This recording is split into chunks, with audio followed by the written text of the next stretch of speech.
पर अगर सबसे ज्यादा हक किसी का है तो वो तुम्हारी माँ का है, तुम्हारी माँ का है, तुम्हारी माँ का है, और फिर फरमाया तुम्हारे बाप का है। जब लड़कों को ये बात बताई जाती है कि हमारे दीन के अंदर जॉइंट फैमिली सिस्टम का कोई कॉन्सेप्ट नहीं है, तो सबसे पहली चीज उनके जहन में यही क्लिक करती है कि अच्छा, ये लोग हमें कह रहे हैं कि अपनी माँ को हटा दो, अपने माँ बाप को फेंक दो और अपनी बीवी को उसके हुकूक पहुंचा दो। इस्लाम हरगिज़ ये बात नहीं कह रहा कि आप अपने माँ बाप को फेंक दें और अपनी बीवी के हुकूक पूरे करें। दीन का मतलब ही लाइफस्टाइल होता है। इस्लाम हमें बताता है कि हमें जिंदगी कैसे गुजारनी है। ज्वाइंट फैमिली सिस्टम सब कॉन्टिनेंट में आया हिंदुइज्म के जरिए, HUF, Hindus undivided families. Joint family का कॉन्सेप्ट पाकिस्तान, इंडिया में हिंदूज के जरिए लाया गया है। सहाबा के दौर में जब किसी की भी शादी होती थी तो वो अलग खेमा लगा लिया करता था और ये इस बात की पहचान थी कि इस शख्स की बीवी आ चुकी है और इसका घर अलहदा हो गया है। शादी के बाद एक औरत को ये पूरा हक हासिल है कि वो अपने अलहदा घर की डिमांड करे, लेकिन उसकी डिमांड शोहर की इस्तिताअत के मुताबिक होनी चाहिए, यानी कि शोहर की फाइनेंशियल एबिलिटी के मुताबिक। जो लड़के हमेशा से ज्वाइंट फैमिली सिस्टम में रहते हैं वो कभी बड़े हो ही नहीं पाते, वो ग्रो ही नहीं कर पाते। इस्लामी तारीख के अंदर कोई एक सहाबी भी हमें ऐसे नहीं मिलते जो कि ज्वाइंट फैमिली सिस्टम में रहे हों या ज्वाइंट फैमिली सिस्टम को प्रमोट किया हो। इससे बढ़कर मिसाल और क्या होगी कि नबी करीम सल्लल्लाहु अलैहि वसल्लम ने मस्जिद नबवी के सामने तमाम अज़वाज मुतहरात के लिए हुजरे बनाए थे, अलग अलग कमरे बनाए थे। करीम सल्लल्लाहु अलैहि वसल्लम अगर चाहते तो एक ही घर बना लेते और उसके अंदर तमाम अज़वाज मुतहरात को रखते, लेकिन किसी भी नबी की जिंदगी से ये बात साबित नहीं है कि वो ज्वाइंट फैमिली सिस्टम में रहे हो या उसको प्रमोट किया हो। नबी पाक सल्लल्लाहु अलैहि वसल्लम की हदीसें हमें बहुत सारी ऐसी मिलती हैं जिससे हमें पता चलता है कि नबी पाक ने ज्वाइंट फैमिली सिस्टम को पसंद नहीं किया। जैसे कि सबसे मशहूर हदीस है कि देवर तो मौत है। एक औरत नबी पाक सल्लल्लाहु अलैहि वसल्लम के पास आई और उसने पूछा कि क्या मुझे देवर से भी पर्दा करना है? तो नबी पाक सल्लल्लाहु अलैहि वसल्लम का फरमान था कि देवर तो मौत है। अब आप खुद ही सोचें, क्या एक ही घर के अंदर ये पॉसिबल है कि भाभी देवर से पर्दा कर रही हो और हर वक्त बड़ी सारी चादर लेकर घूम रही हो? और अगर हम ये कहें कि हाँ ये पॉसिबल है, तो फिर तो ये आप अपनी बीवी के लिए हक तलफी कर रहे हैं कि वो बाहर भी अबाए में और चादर में घूम रही है और घर आने के बाद भी वो कंफर्टेबल नहीं है, उसी तरह अबाए में और चादर में घूम रही है। बच्चे ज्वाइंट फैमिली सिस्टम में बड़े होते हैं, वो अपनी आंखों से देख रहे होते हैं, कभी दादा दादी किसी और पोते पोती पर प्यार निछावर कर रहे होते हैं, उनसे प्यार नहीं कर रहे होते। दूसरे पोते पोतियों को ईदी भी ज्यादा मिल रही होती है, प्यार भी ज्यादा मिल रहा होता है, टॉफियां भी ज्यादा मिल रही होती हैं। आपके बच्चे के साथ लाड भी नहीं होता, आपके बच्चे को दूर भी कर रहे होते हैं, आपको बच्चा किस तरह पालना है उसमें मुदाखलत भी कर रहे होते हैं, इंटरफेरेंस हो रही होती है, जिसे पोकिंग भी कहा जाता है। पर हर वक्त एक प्रेशर होता है, वो अपने बच्चे को देखे, अपनी नस्ल की तरफ फोकस करे या अपने बाकी खानदान वालों के लिए समोसे पकोड़े और खाने ही बनाती रहे। करके मैंने देखा है जब रमजान मुबारक का महीना आता है, ऐसी औरत जो ज्वाइंट फैमिली सिस्टम में रह रही होती है, रोजे की हालत में होती है, उसे अपने बच्चे का ख्याल नहीं होता, सुबह अपने बच्चे को भी स्कूल भेजना है, उसकी भी तालीम का सोचना है, लेकिन साथ ही साथ किचन में लगी होती है। मगरिब की अजान भी हो जाती है और वो किचन के अंदर पकौड़े बना रही होती है और सबकी डिमांड्स हंसी खुशी पूरी कर रही होती है।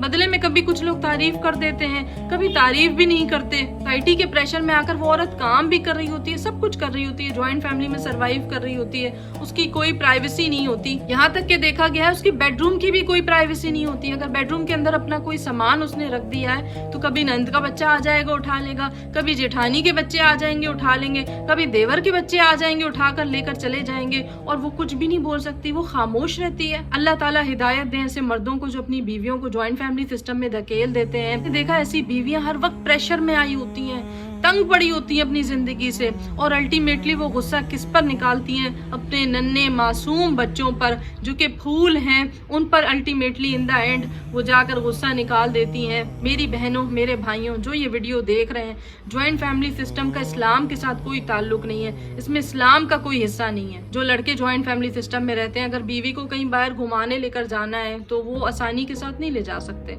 उन्हें जाकर पहले अर्जी पेश करनी होती है, पहले बताना पड़ता है कि आज हमारा ये प्लान है। कुछ केसेस में बताना नहीं पड़ता बल्कि पूछना पड़ता है कि क्या हम जा सकते हैं। जगहों पर मैंने ये भी देखा है कि जहाँ पर मियाँ बीवी को अलहदा बाहर निकलना चाहिए, अलहदा जाना चाहिए, वहाँ कभी नंद, कभी जेठानी, कभी सास, कभी देवर, कभी कोई ना कोई आकर चिपक जाता है कि हम भी आपके साथ जाएंगे, हमें भी फलाना काम। ऐसी औरतें प्राइवेसी के लिए तरस जाती हैं। जो लड़के जॉइंट फैमिली सिस्टम में रहते हैं वो तो कभी बड़े हो ही नहीं पाते, वो तो हमेशा मामाज बॉय रहते हैं। तो हर बात में जाकर अपनी माँ से इजाजत लेनी पड़ती है, अपने बाप के सामने जिक्र करना पड़ता है, इजाजत लेनी पड़ती है। वो तो कभी बड़े हो ही नहीं पाते, वो तो डिसीजन ले ही नहीं पाते, डिसीजन मेकिंग पावर उनके अंदर आ ही नहीं पाती। घराने मैंने ऐसे भी देखे हैं और मुझे बहुत ज्यादा हैरत हुई कि उनके घर के डिसीजंस उनके ससुर ले रहे होते हैं, बहुओं के डिसीजंस उनके ससुर ले रहे होते हैं। खुदा को माने आप लोग कौन से दीन पर चल रहे हैं, ये कौन सा इस्लाम है। जो लोग कहते हैं कि हम तो भाई जॉइंट फैमिली के हक में हैं, तो आप जरा ये सोचें कि आपको सिर्फ भाई भाभियां और भतीजे और भतीजियां इन्हीं के हुकूक दिख रहे हैं,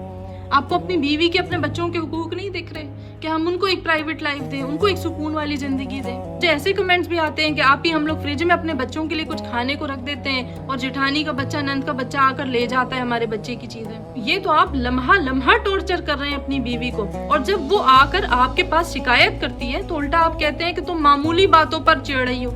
ये मामूली बातें नहीं है, ये 24 घंटे का ट्रॉमा है आपकी बीवी के लिए। ऐसी बीवी जिसका मानसिक संतुलन ही खराब हो जाए, उसने क्या अच्छी नस्ल आगे बढ़ानी है। नबी करीम सल्लल्लाहु अलैहि वसल्लम ने कभी पसंद नहीं किया कि कोई किसी की प्राइवेसी को खराब करे, कोई दरवाजे से झांक रहा हो, कोई आपको देख रहा हो, कोई आपके बेडरूम में झांक रहा हो। ज्वाइंट फैमिली सिस्टम में प्राइवेसी पॉसिबल है। नबी करीम सल्लल्लाहु अलैहि वसल्लम की हदीस का मफहूम है कि अगर कोई शख्स किसी के घर के अंदर झांक रहा हो तो घर वाले को ये हक हासिल है कि वो उसकी आंख पर कंकरी मारकर उसकी आंख को जख्मी कर दे। इस्लाम में प्राइवेसी को पहले रखा गया है।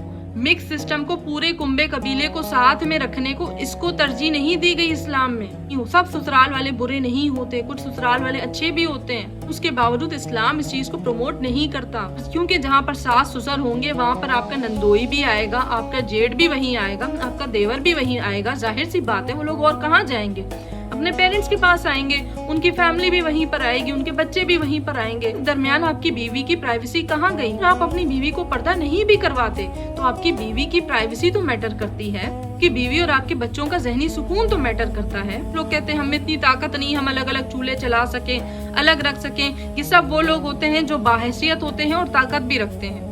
अब जब आपने अपनी बीवी को अलहदा घर के अंदर रख दिया, चाहे वो किराए का घर हो चाहे वो जाती घर हो, तो अब उसके बाद आपका ये फर्ज भी है कि अपने माँ बाप पर चक्कर लगाएं, उनके साथ बैठें, उनसे दिलजोई की बातें करें, उनको अस्पताल जाना हो, हॉस्पिटल जाना, उन्हें हॉस्पिटल लेके जाएं, उन्हें किसी सामान की जरूरत हो वो उन्हें ला कर दें, उन्हें खाना पीना चाहिए वो उन्हें बना कर दें। ये तमाम काम उनके बेटे की जिम्मेदारी है। तो बहुत से मर्द बहुत परेशान होते हैं, वो चाहते हैं कि हम अलहदा हो जाएं और इस मामले में वजीफा भी पूछते हैं। मैंने सूरह बकरा पर एक वीडियो रिकॉर्ड की है, वो वीडियो जाकर मुकम्मल देख लें, इंशाल्लाह आपको वहाँ से वजीफा पता चल जाएगा। उसमें मैंने सारी डिटेल बता दी है। वो तमाम खवातीन जो चाहती हैं कि उनका अलहदा घर हो जाए, उनके बच्चे सुकून से रहें, सूरह बकरा की वीडियो जाकर देख लें। इन द एंड में यही कहूंगी कि 5 वक्त की नमाज हर वजीफे के लिए शर्त है। अगर 5 वक्त की नमाज नहीं पढ़ते तो कोई भी वजीफा करने का कोई फायदा नहीं होता।